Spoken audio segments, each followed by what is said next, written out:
We have a careful hypothesis, and a long, messy history behind it today.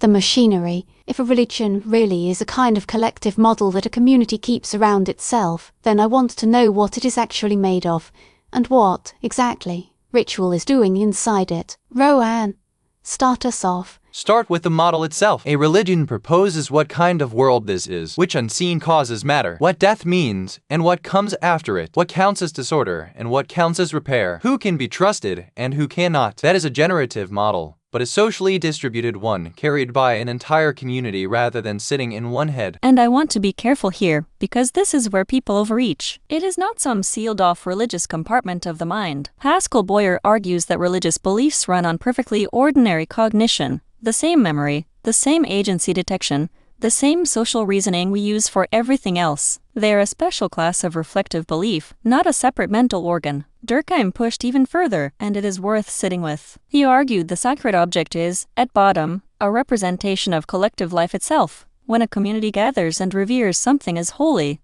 part of what it is revering, without quite saying so, is its own togetherness. We usually call ritual expression an outpouring of belief that is already there. You both say it is doing something more than that. Much more, and the difference matters. In our framework, ritual regulates precision. It tunes what a community attends to, what it treats as trustworthy, what it can safely set aside. It is less like a speech, which announces a belief, and more like calibration, adjusting the instrument so the readings come out steady. And the empirical work genuinely backs this up. Research on the psychology of ritual finds that ritual buffers anxiety and uncertainty, restores a felt sense of order and control, and raises people's perception of unity and cooperation in the group, not because of what the ritual says, because of what it does to the people performing it. Durkheim had a phrase for the most intense version of this: collective effervescence. People gather, they move and chant and breathe together, and something shifts in the room. Solidarity is not described. It is regenerated on the spot. Ritual synchronizes attention, feeling, and action all at once.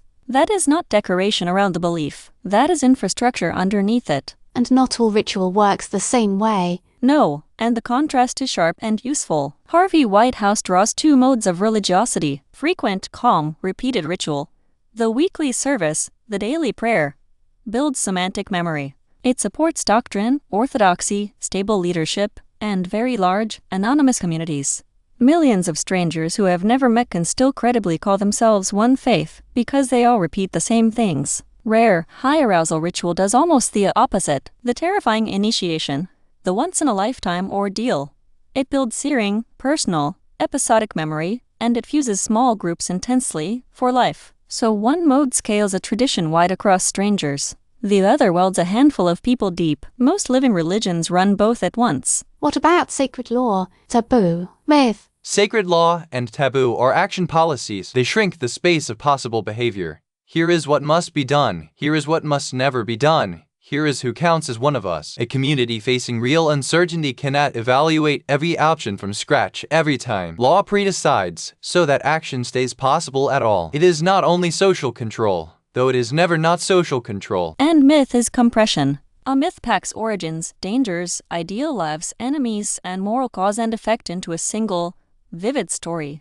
And a story is built to survive being retold across many generations by people who cannot read. So myths are not failed science. That is the condescending reading, and it completely misses the point. A myth deliberately trades literal, perishable detail for transmissible structure. It is a durable, portable map of how to live, and durability is exactly the feature you want. So religion mostly conserves. It holds the model still. Priesthood and scripture do exactly that.